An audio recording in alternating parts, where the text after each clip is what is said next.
Salut, salut et bienvenue sur un nouvel épisode de Business Serein, aujourd'hui avec Alexandre. Comment tu vas, Alexandre? Ça va très bien, Florent. Merci de l'invitation. Avec grand plaisir. Comme je te le disais, moi je t'ai découvert via ton bouquin que tu as derrière toi aussi, Les archétypes de l'âme, le langage de l'âme. Et j'aimerais, avant qu'on creuse un petit peu là-dessus, parce que comme je te l'ai dit, j'ai 10 000 questions, j'aimerais savoir qu'est-ce que tu as sur le feu en ce moment, toi? Ouais, sur le feu en ce moment, fin d'année, souvent, décembre, c'est introspection pour moi. C'est des périodes où j'ai beaucoup écrit, et là, j'écris rien. Je suis plus sur une transition. Je viens de m'installer en Suisse, et donc, du coup, administrativement, je suis dans une transition. Le gros projet sur le feu, c'est une conférence que je vais faire fin du mois de décembre sur Genève. C'est un test d'une conférence spectacle que je veux faire pour faire expérimenter tout ce qu'on peut faire avec les archétypes à travers de l'hypnose, de la méditation aux participants. Après ça, ben, là, c'est un peu un crash test. Ça va pas être un crash, ça va être un succès, c'est sûr. Après, c'est de lancer une conférence autour de la psychologie archétypale sur toute la France. Ok. Il y a, moi, il y a un truc qui m'a surpris et que j'ai adoré. C'est que le titre de ton livre, c'est Les archétypes, le langage de l'âme, donc quelque chose qui est très spirituel, mais à l'intérieur, tu parles beaucoup de psychanalyse, tu parles beaucoup de sujets très concrets. Et j'aimerais savoir pour toi, ça a été quoi la porte d'entrée? Plutôt ce côté concret, tu sais, psychanalyse, tout ça, ou le côté un petit peu plus spirituel, d'autre part? Ouais, alors archétype, le langage de l'âme, à la base, je m'étais dit, je pourrais aussi appeler ça archétype, le langage de l'inconscient. Je trouvais qu'on perdait l'essence spirituelle. Et moi, c'est ça qui m'a fait rentrer dedans. J'ai découvert les archétypes en 2018-2019. J'étais en pleine quête identitaire. Je sortais d'une relation passionnelle qui avait fait mal. Tous mes rêves tombaient un peu à l'eau. Je voulais faire du cinéma, moi, à la base. Puis c'est un milieu, je me suis très vite aperçu qu'au final, c'était pas forcément aligné. J'ai perdu du temps, de l'énergie. Je suis un peu à voir là-dedans, mais très formateur. Et donc, c'est une période où je me suis en pleine quête de sens. Je me dis, mais du coup, si je fais pas ça, qu'est-ce que je vais faire de ma vie? Et un mentor m'a fait découvrir deux outils, la process communication, qui permet de comprendre un peu comment je fonctionne, et les archétypes, qui ont été une révélation. Euh, Parce que en background, dans mon parcours, il y a toujours cette idée et cette impression que tu es guidé, Alexandre, et tu n'écoutes pas. Il y a un petit ange qui a été guidé, mais t'écoutes pas! On t'envoie là, on t'envoie les signes, tu vois, tu le sens à l'intérieur de toi. Il y a un petit peu de peur, mais justement, on ne peut pas communiquer autrement que par la peur ou que par l'engouement. Donc vas-y. Et je suis un peu un froussard de base. Donc j'ai mis longtemps bah, à entendre correctement l'appel de mon âme et à m'y engouffrer. Euh, et puis après, je suis rentré dedans, mais c'est comme ça que j'ai découvert les archétypes au début. Tu vois.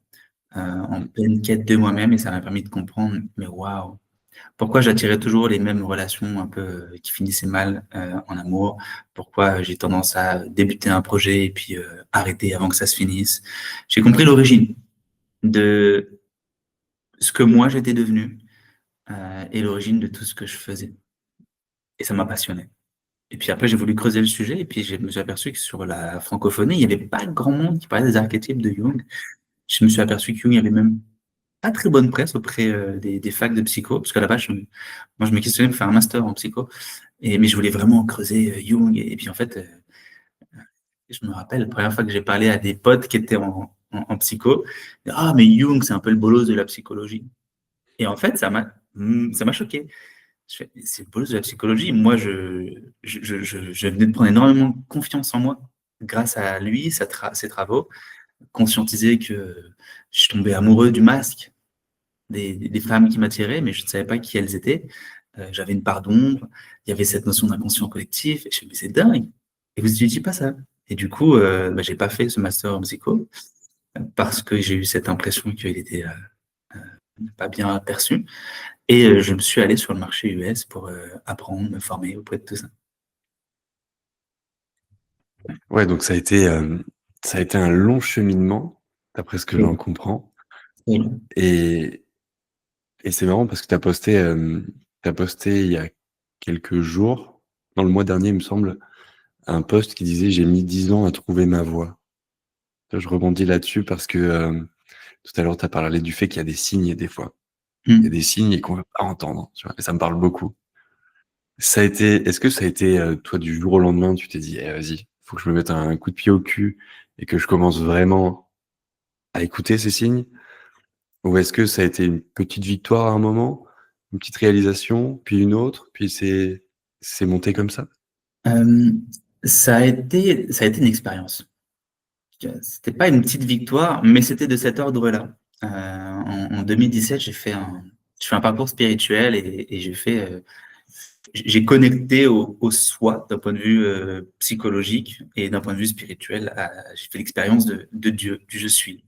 Une impression, une expérience qui a duré 20 secondes, mais qui dans le ressenti a duré 6 heures, où je suis tombé dans l'univers, il a tombé en moi et c'est venu confirmer que j'étais sur le bon chemin. L'expérience que je raconte à la fin du livre. Et tout est parti de là, en fait. Et en fait, quand j'ai eu cette expérience, qui était à la fois le- un immense sentiment de plénitude, j'ai voulu re-avoir accès à cette sensation. Et en fait, c'était le fond de ma quête. Et les archétypes, je sentais que je pouvais accéder à ça, je sentais que je pouvais aussi l'expliquer. Donc, si je pouvais expliquer l'expérience de Dieu, je pouvais aussi peut-être avoir un impact plus large dans l'humanité, et peut-être réussir à unifier euh, les courants religieux. Et c'est quelque chose qui m'a longtemps animé, ça. Je m'en suis un peu séparé, mais c'est toujours en termes de fond, quelque chose de l'ordre de l'unité. Parce que justement, on comprend ce qui se passe par la connaissance. Euh, je comprends que tout le monde parle de la même chose avec des mots différents. Ça, c'est quelque chose qui me porte beaucoup là-dedans. Mais voilà, pour répondre à la question, c'était plus cette expérience. Et après, du coup, bah, vu que j'ai la confirmation que à cette époque où j'étais en train de construire ma voie, à la base, je commençais mon activité dans le coaching d'orientation scolaire et professionnelle. Et puis, j'allais dans les écoles pour transmettre mes outils. J'en vivais pas, mais j'adorais ça. Et il y a eu cette révélation, du coup. Ok, je suis sur bonne voie, je continue. Et puis de là, il y a des portes, des opportunités qui sont venues devant moi. J'ai été édité par Nathan, les éditions Nathan, qui ont édité un dispositif d'orientation, qui m'ont permis de faire rentrer des archétypes dans les établissements scolaires. Et, et c'était une période où tout marchait. Et puis après, ben, tu sais comment est l'humain, on se repose sur nos acquis. Et puis ça a Ouais. un petit peu moins marché parce que je me suis dit, ça y est, je mérite tout ça. Et puis j'ai moins marché dans les pas du soi, tu vois. J'ai perdu un peu cette reliance avec Dieu, l'univers, la source, si on peut dire. Et, et là, c'est une période où je reviens pleinement dedans en ce moment et où énormément de choses se passent. Donc ça a été vraiment une expérience, une révélation. Mais tout à l'heure, tu as parlé du fait que la fin d'année est un moment où tu fais le bilan, un petit peu, tu écris Mm. beaucoup. Je suis aussi dans cette énergie-là en ce moment. Et je pense qu'il y a beaucoup d'entrepreneurs qui le sentent, mais qui ne se l'autorisent pas toujours.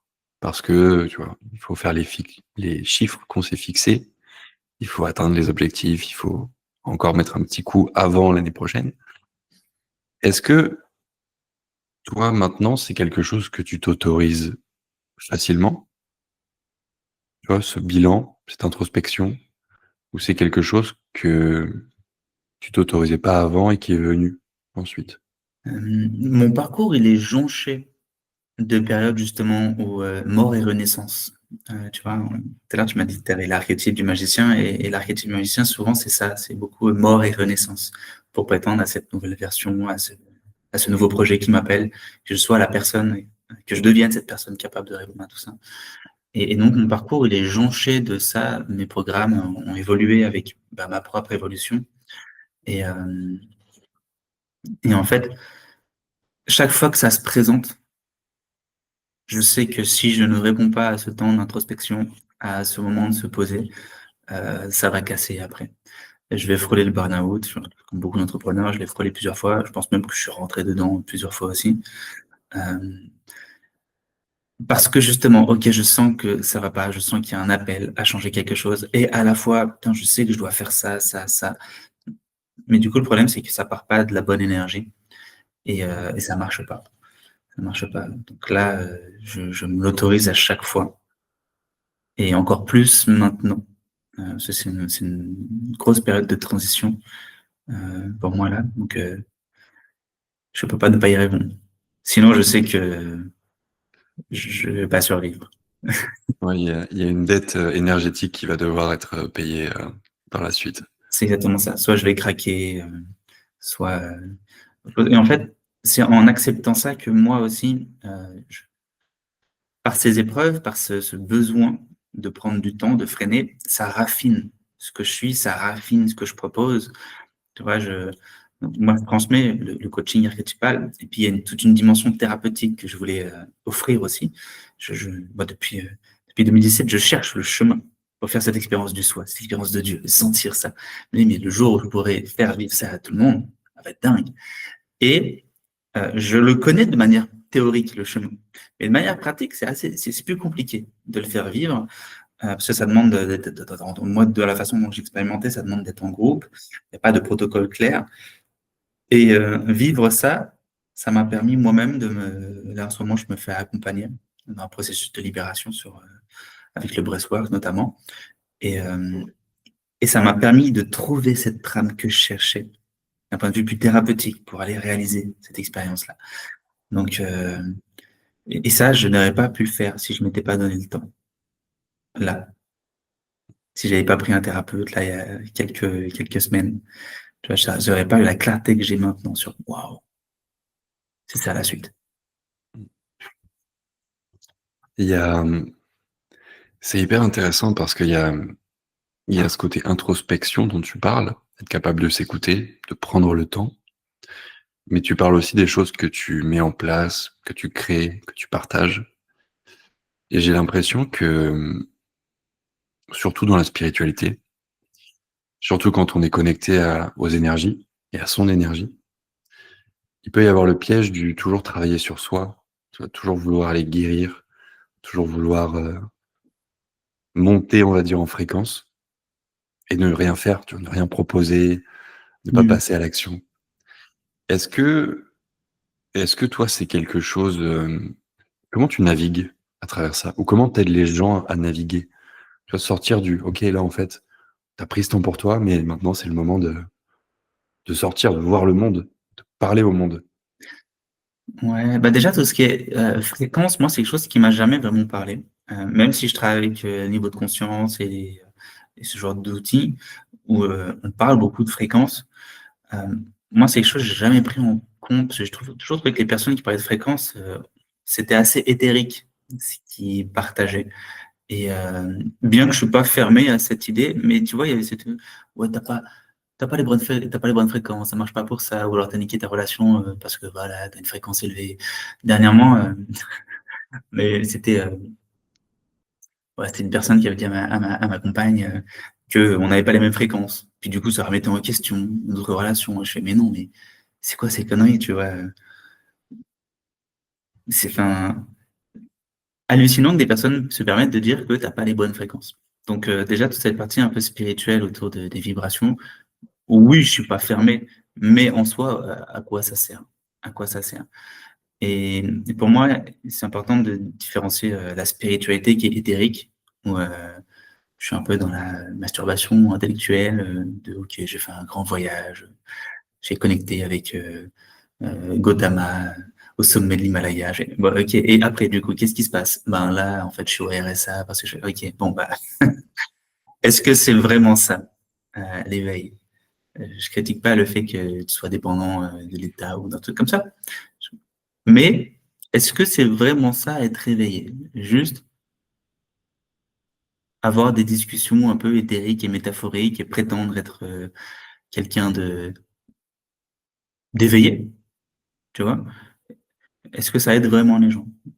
Donc j'essaie vraiment d'être comme un arbre, quoi. Je fais OK, on touche le ciel, on est sur des dimensions spirituelles et à la fois ben, la réalité pour qu'on vive tous ensemble et qu'on vive bien ensemble et qu'on vive bien aussi avec les personnes qui pensent pas comme nous, qui sont pas à notre niveau, qui sont pas intéressés par la spiritualité, c'est important de pas partir trop haut, quoi.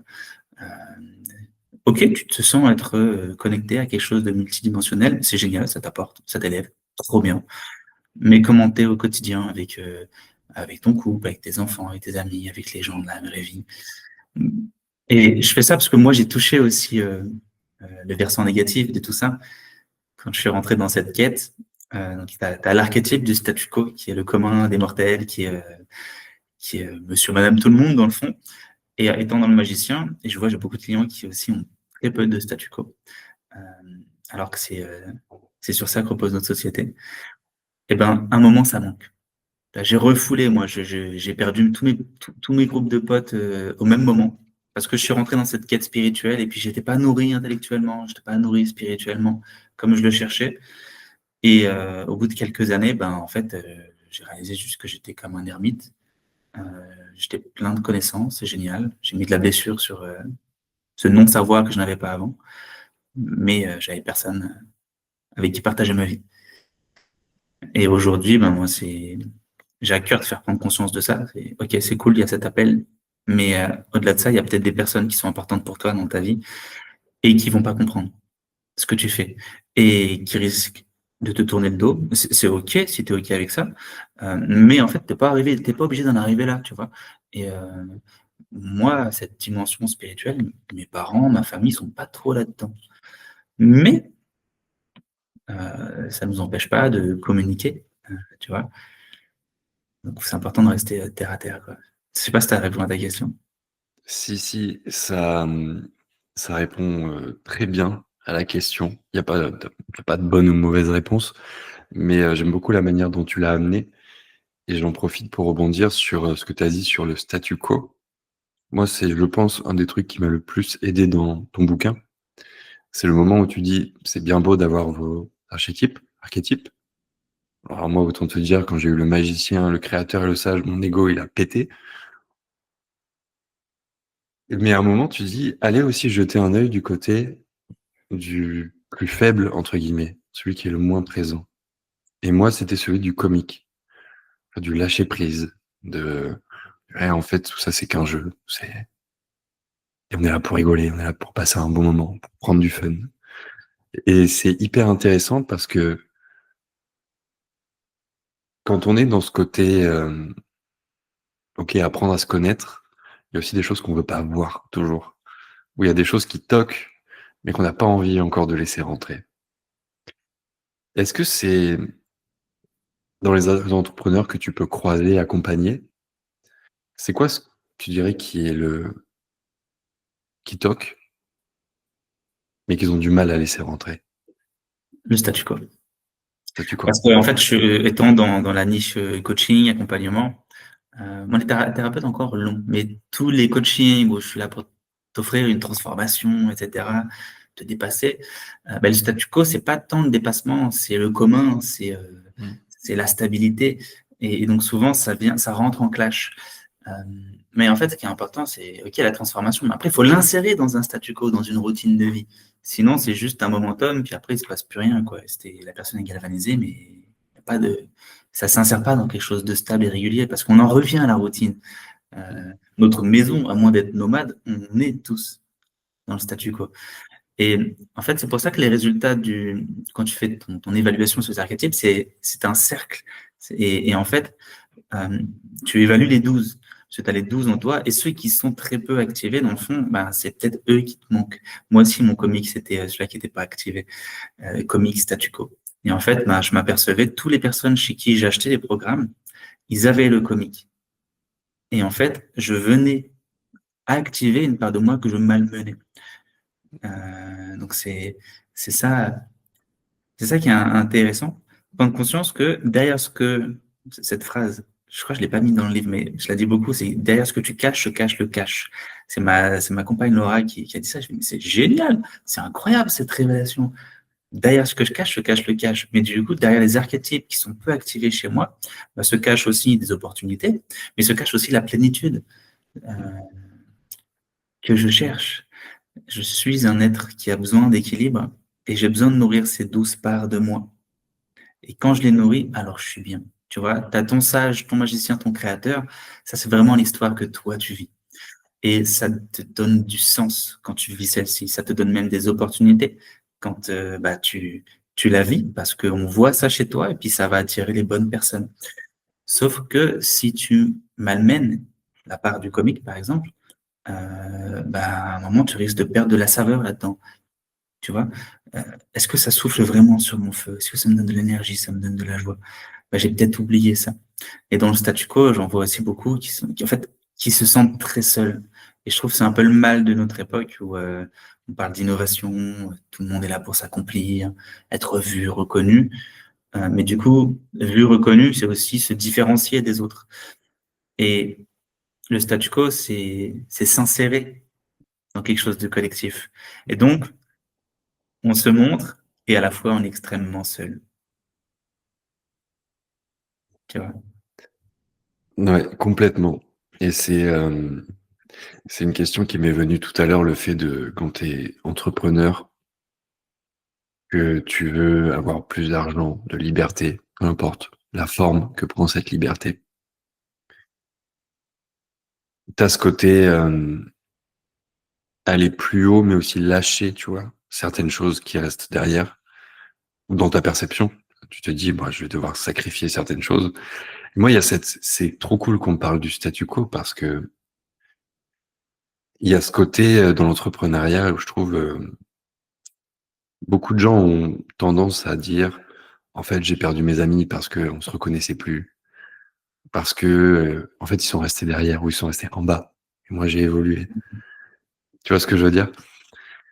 Et je suis un peu l'avocat de ce truc de dire, mais en fait, tu peux très bien rester dans tes relations que tu as eues depuis l'enfance, avec tes amis, avec ta famille. T'as pas besoin de te brouiller, en fait, pour développer ton message, développer ton activité et avoir de la légitimité en tant qu'entrepreneur. Parce que ces personnes-là vont t'apporter quelque chose de différent que la bulle entrepreneuriale ne va pas forcément t'apporter. Je sais plus où j'allais, j'ai perdu ma question en te disant ça. Mais j'aimerais te proposer un petit jeu Ouais. pour alléger tout ça, partir sur le côté un peu plus comique. C'est le jeu de la roue. C'est-à-dire que je vais te partager mon écran. Je vais lancer la roue à ton top et on va se laisser porter. Il y aura un mot derrière qui va apparaître et on va se laisser porter ensuite. Est-ce que ça te dit? Ok, ça marche. Je vais prendre mes petites questions en parallèle qui sont juste là et je te partage mon écran tout de suite.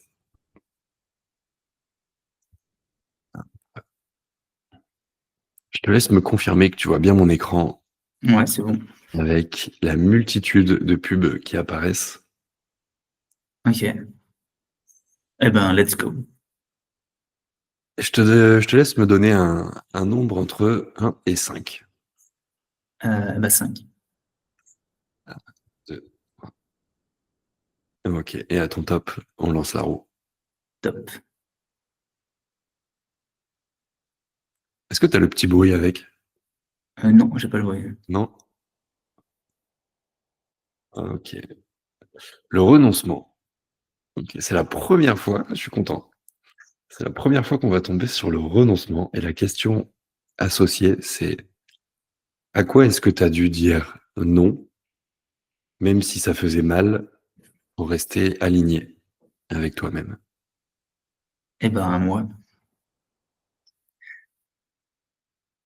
Et je trouve que c'est là toute la complexité des fois quand on se dirige vers nos métiers. On travaille avec l'humain, vers l'entrepreneuriat. C'est que là où je vais, c'est pas moi qui y vais, c'est une autre version de moi. Et donc, c'est renoncer à une part de moi. Moi, en vrai, je t'ai dit, je suis animé du sage, du magicien, mais l'innocent est très présent et c'est sans doute le premier. Mais je l'ai énormément refoulé parce que j'associais cette sensibilité qu'il y a dans l'innocent à la fragilité. Et je voulais pas être fragile. Et à la fois aussi, j'ai perçu que dans l'entrepreneuriat, c'était en mode ce besoin de sécurité qui me rattachait à un autre travail, à mes débuts, qui m'empêchait de me montrer, parce que insécurisant de se montrer, de partager ses messages, sa vérité. Et donc, j'ai refoulé cette part de moi jusqu'à ce que j'accepte que, mais en fait, elle est là. Et j'ai ce besoin de sécurité. Et si je suis en insécurité, il y en a qui sont drivés par ça. Euh, et c'est génial. Et d'autres, en fait, tu leur enlèves la sécurité, ils sont figés. Et moi, je suis plus de ceux-là. Mais j'ai dû renoncer à, à la sécurité telle que je l'entendais. Dans l'innocence, il y a aussi, je prends pas mes responsabilités, j'aime bien qu'on m'aide, tu vois. Dans le triangle de Cartman, c'est l'ombre de l'innocence et la victime. Et moi, j'ai été très longtemps bloqué dans l'adolescence, euh, la phobie administrative, etc. Sauf que bah, du coup, ça freinait mon activité. Je vais pas dépasser les seuils, comme ça, j'aurai pas la TVA. Et si tu joues plus grand, tu la payes, ta TVA, et puis tu fais plus de chiffre d'affaires, et puis c'est pas grave.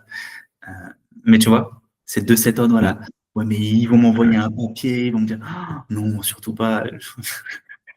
Et donc, c'est renoncer à une part de moi. Ce que je veux demande un sacrifice, et le sacrifice, c'est mon moi aujourd'hui. Et c'est renoncer à une part de moi pour aller vers autre chose. C'est ça que ça m'inspire, le renoncement. Et c'est à ça que je dû renoncer. Et dans ton activité, tu dirais que tu as eu ces cycles de renoncement aussi?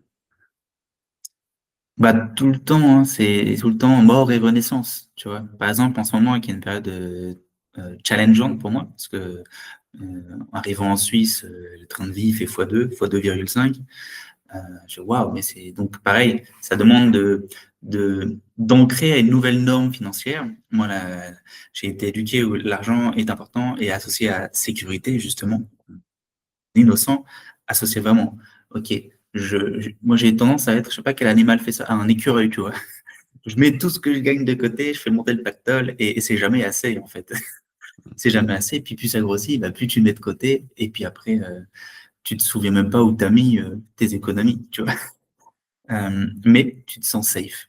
Tu te sens safe. C'est une manière de se sentir en sécurité. Et attends, répète-moi la question. Je partais sur quelque chose et perdu le fil. C'était comment tu as vécu ces cycles, toi, si tu les as Hmm. vécus dans ton business, et même avec tes clients aussi, peut-être que les personnes que tu accompagnais au début ne sont plus les personnes que tu accompagnes aujourd'hui, parce que tes propres, enfin, à travers ton propre cheminement, c'est cette physionomie de personne, si on peut appeler Ouais. ça comme ça, change. Ouais, exactement. Bah, au début, tu vois, pour faire un parallèle avec l'activité, j'ai commencé, je voulais changer l'orientation scolaire. Parce que je suis persuadé que le monde de demain, c'est le reflet de l'école d'aujourd'hui. Et qu'aujourd'hui, par un peu cacahuète, le système éducatif, et il apprend pas les essentiels, il travaille pas sur la conscience. Et donc, j'avais à cœur de former des coachs d'orientation qui, qui font de l'accompagnement autour de l'identité. Sauf que même pour eux, orientation, ça reste galvaudé métier. Et donc, du coup, c'est déjà une œuvre immense de faire prendre conscience à ces professionnels que peut-être qu'ils sont à côté de la vraie mission, qui est de faire émerger la conscience de soi, plutôt que de faire émerger un métier qui va changer dans 5 ans. On s'en fout en vrai de ça. Mais juste faire changer, ça, c'était très énergivore, c'est ce qui m'animait au début. Et pour la suite de mon activité, pareil, je renonce du coup, je dois renoncer à vouloir changer l'éducation. Il n'y a rien à changer, ça prend son temps et puis ça prendra le temps qu'il faut. Je renonce au fait que ça va aller vite. Et il y a une part de moi qui a voulu même renoncer à l'éducation. Aujourd'hui, ça reste quand même, je garde quand même 20% de mon pied dedans parce que ça m'anime, ça fait énormément sens. Mais je fais pas reposer mon activité dessus parce que c'est trop énergivore, c'est trop frustrant aussi. Donc, c'est renoncer à ça. Et du coup, effectivement, oui, c'est d'autres clients qui viennent à moi. Quand j'ai commencé mon activité, moi, j'étais coach en accompagnement professionnel. Je pensais que coaching, c'était ange gardien.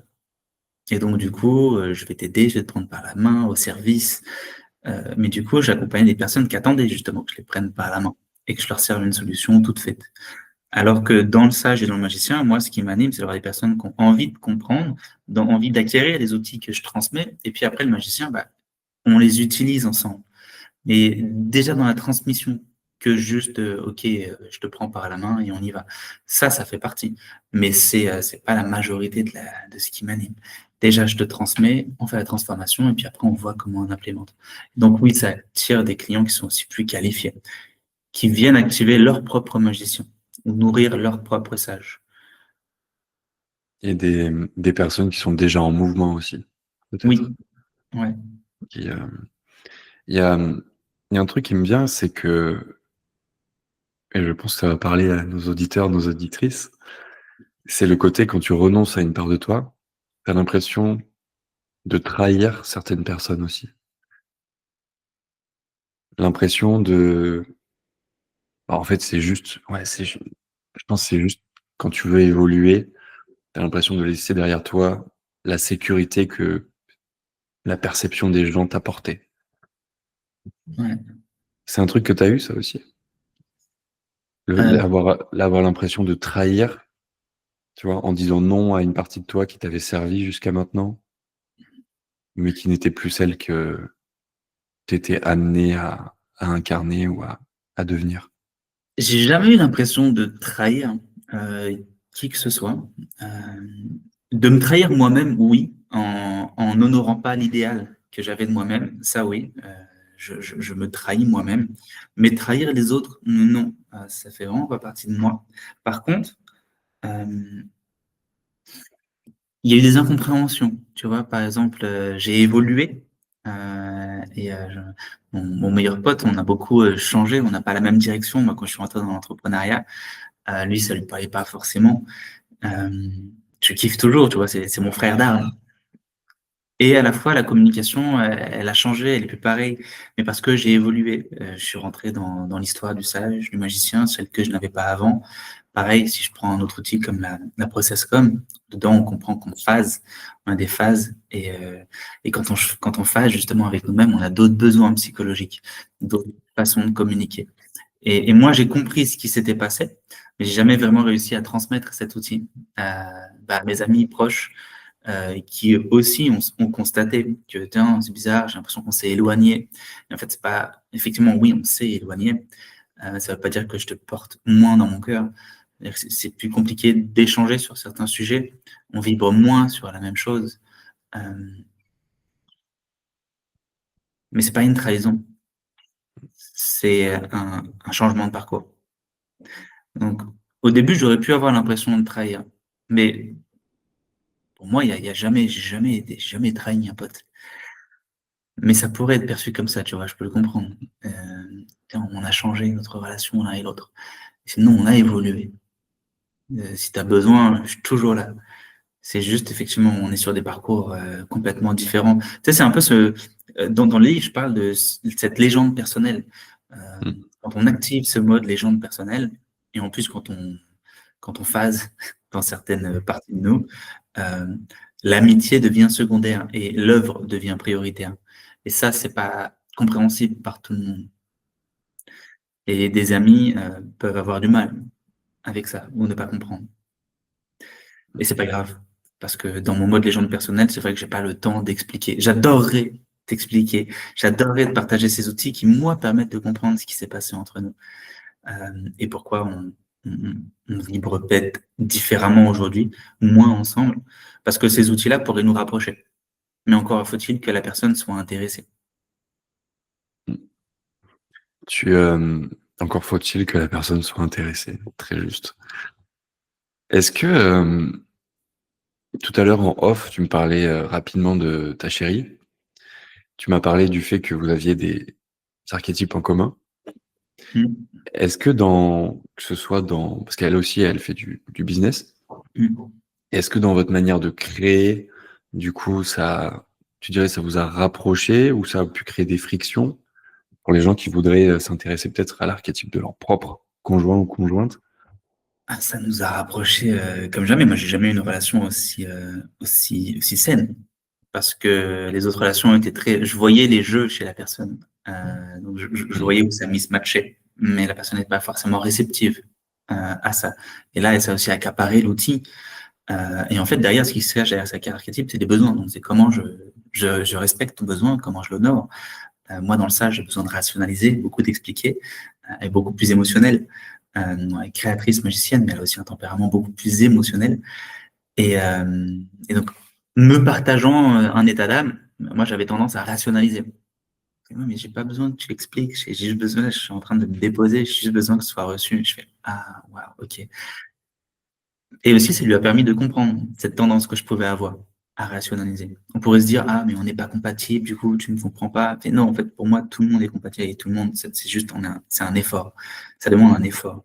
Être en couple, c'est un choix de tous les jours. Je décide de jouer avec toi au jeu de l'amour, au jeu du couple, et je veux que ça se passe bien parce que je t'aime. Euh, et ça me demande un effort de compréhension. Donc ça nous a rapprochés plus. Ça nous a permis aussi de comprendre les changements. C'est un exemple qu'on donne beaucoup. On est devenu papa-maman cette année et il y a des complications après l'accouchement et maladie, il a fallu faire des opérations, tout ça, ça a activé l'innocent. Je me sens en insécurité, il va se passer des trucs dans mon corps, je maîtrise pas et du coup l'innocent s'active. Et l'innocent, si tu prends pas en considération, il en pèse, surtout si les personnes autour de lui ne lui apportent pas la protection qu'il cherche, tu vois. On rentrait dans le triangle de Cartman. Ok, innocent appelle ange gardien, ou en tout cas une figure qui protège. Et pas besoin du sage pour rationaliser. C'est ok, tu as besoin de sentir que je suis là. Donc je joue ce rôle. Bien évidemment, c'est quelque chose qui nous fatiguait tous les deux. C'est pas du tout une énergie qui est la sienne naturellement, la victime. Mais ce besoin de sécurité, on peut tous l'avoir. Et, Ouais, 100%. Ouais. et moi, je l'ai même plus que elle, ce besoin de sécurité. Donc c'est aussi l'effort de c'est à moi maintenant de l'apporter.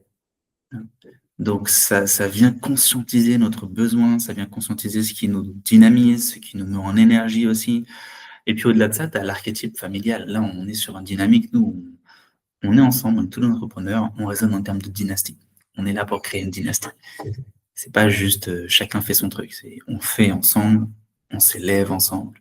Et donc ça, c'est pareil. Notre couple est sponsorisé. Tiens, on va vers le meneur ensemble. On est tous les deux en plus animés du magicien. Donc ça c'est chouette de l'avoir tous les deux en deux, mais c'est deux façons différentes d'apporter et d'œuvrer. On œuvre pour la même chose, mais de manière très différente. Et ça nous a permis de comprendre où est-ce qu'on pouvait euh, s'élever, se porter, se compléter.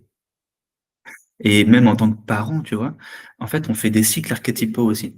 Je n'ai pas mis dans le livre, je parle du voyage du héros dans le livre, mais en fait, durant ce processus d'individuation, ce voyage du héros, en fait, on trouve des archétypes tout le temps. On commence notre vie dans l'archétype de l'innocent, après on passe par le statu quo, et puis après, on fait un cycle comme ça. Et donc, je constate ça aussi chez mon enfant. Là, j'ai vu l'innocent. Chez lui, je le vois toujours parce que ça reste un enfant et donc on voit ça. Mais je vois d'autres archétypes qui sont en train d'émerger. Ce besoin de tester les limites, ce besoin de comprendre le cadre. Tu vois. Et en fait, je vais pouvoir comme ça comprendre ce qui lui arrive. Voilà, la crise d'ado, c'est explorateur, amoureux, créateur et rebelle qu'on se trouve souvent. Là, je comprendrai les dynamiques qui jouent derrière. Je pourrais le recevoir. Je dis pas que ça va pas me challenger du coup. Mais en tout cas, je comprendrai ce qui se passe. Et moi, j'aime bien dire que comprendre quelque chose, c'est apprendre à l'aimer. Et donc, j'apprendrai à aimer son processus, même si ça me challenge. Parce que je sais ce qui se passe à l'intérieur de lui. Je souris depuis tout à l'heure parce que c'est exactement là-dessus que je voulais t'emmener ensuite. Le fait que vous ayez un enfant maintenant. Et la question qui me vient, c'est, mais du coup, bon, il passe par ces étapes. Donc, le statu quo quand il grandit, l'innocence, statu quo, tout ça. Comment tu vois les choses quand il essaye de jouer ou de tester les limites? Est-ce que tu arrives à prendre sur toi ou est-ce que le papa, il est en mode, oh, ouais, il a raison, parce que c'est maintenant qu'il faut tester? Non, non, non. Des fois, ça me met en colère, des fois, ça m'irrite, des fois, ça me Ouais, fatigue. Là, il en est, tu vois, on a des escaliers et il est attiré par les escaliers. L'autre jour, je réponds à un message, je vois qu'il est à la quatrième marche. Je fais, donc, non, non. Et il comprend, il comprend. Et à la fois, je comprends là ce besoin d'exploration qui est là, tu vois. Il est à fond dans l'archétype de l'explorateur. Mais tout ça, c'est jonché par l'innocence. Donc, il comprend pas. il explore, il voit pas que c'est dangereux. Donc, ça, oui, ça m'énerve parce que ça me demande de l'énergie. Et à la fois, je comprends. Et alors, sujet complètement différent, sans transition, sans assaisonnement, mais je vois que le temps passe Oui. et j'aimerais me recentrer sur le côté entreprise. Tu vois, le fait que tu parles par archétype de famille, juste avant, l'archétype d'entreprise, est-ce que c'est un sujet qui existe? Tu vois, dans le sens, une personne qui a une entreprise, mais qui est encore dans son rôle de peut-être innocent, qui a envie d'être sauvé dans son ombre. Est-ce que cette personne, cette énergie, elle va l'injecter dans son entreprise, ou ça va se ressentir naturellement? Et c'est quoi peut-être les étapes, tu vois, pour sortir de ça? Ouais, moi j'accompagne des gens sur leur branding et en fait pour certains tu t'aperçois que certains archétypes les animent eux, mais leur entreprise c'est d'autres archétypes. Mais si je Ouais. suis le visage de l'entreprise, forcément mon archétype à moi il va influencer ce qu'on perçoit de moi, tu vois. Et c'est pour ça que dans la publicité c'est pas forcément quand tu as une grosse boîte, eh ben, c'est pas forcément le représentant qui fait la pub. On va chercher des personnes qui représentent l'archétype que je veux que je veux transmettre à travers le produit. Donc ouais, tu as plein de choses à faire. Pour des gros groupes qui managent du monde, le fait d'avoir un archétype qui est clair, ça permet. La fonction collective, c'est d'insérer le psychisme de chacun dans une dynamique collective. Donc, tu vois, je suis en Suisse, à côté, on a Rolex. Rolex, on est sur l'archétype, on est meneur et à la fois on est héros, archétype d'excellence. Mais en fait, tous les salariés sont baignés par cette excellence. C'est ça qui est mis en avant. Et c'est marrant parce que du coup, c'est tellement puissant aussi que ça inonde la culture suisse de manière générale, tu vois. Donc, dans une entreprise, ça permet ça, ça permet d'insérer la psyché de chacun dans une dynamique. Fut un temps, moi, je travaillais dans un truc de loisirs et j'étais surpris de voir à quel point les gens, ils finissaient leur shift et ils restaient parfois 4 heures au travail. Je dis, mais vous avez pas autre chose à faire? Je fais, non, non, t'inquiète, j'attends, je fais la pause avec lui. Je fais, mais t'as fini à midi, il est 17h30. Ouais. Et en fait, c'était un archétype de comique sur lequel reposait la boîte. Mais ça marchait du feu de Dieu parce que les gens étaient sur-impliqués. Donc ça, pour les entreprises, c'est ce qu'on peut faire, impliquer davantage les collaborateurs, clarifier notre message, en identifiant notre archétype. Si maintenant je suis indépendant, bah, c'est la même dynamique. Si je suis indépendant, forcément, j'ai des archétypes. Si je suis le visage de mon entreprise, la personne va acheter l'archétype que je dégage. Et on est sur de la persuasion. Je n'ai pas besoin de persuader. Donc, si je sais quels sont mes archétypes et je communique à partir de là, je vais attirer certaines personnes. Toi, j'ai des gens qui viennent me voir, enfin, Alexandre, je suis l'archétype, je me suis aperçu avec ton travail que moi, je suis davantage à animer du magicien, mais je communique depuis l'ange gardien. Et ça me fatigue. Mais effectivement, tu communiques depuis l'ange gardien, ça va attirer des personnes qui cherchent des anges gardiens pour les aider. Si tu communiques à partir de du magicien, bah, tu vas voir que c'est totalement un autre archétype. Tu vois, t'en as qui sont dans l'innocence, mais en fait, tu t'attires pas de la légitimité. Parce que l'innocent, c'est pas forcément lui que je vais aller chercher pour me transformer, pour m'aider. Mais cette pureté, cette innocence peut te servir autrement. Donc, soit je prends conscience que je l'ai naturellement, mais par contre, dans mon entreprise, c'est une autre dynamique qui est appelée, et je me calibre sur ça. Donc, c'est super intéressant. Parce que oui, parce que même tes ombres à toi, regarde, archétype du sage.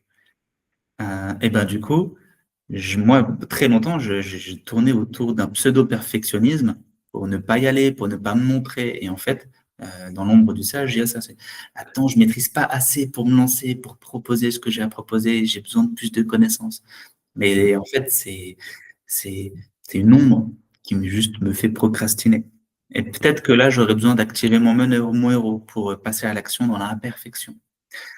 Donc, je prends conscience de tout ça. Parce que 100%, ouais. c'est des dynamiques qui me freinent individuellement. Surtout si c'est moi le visage de mon entreprise.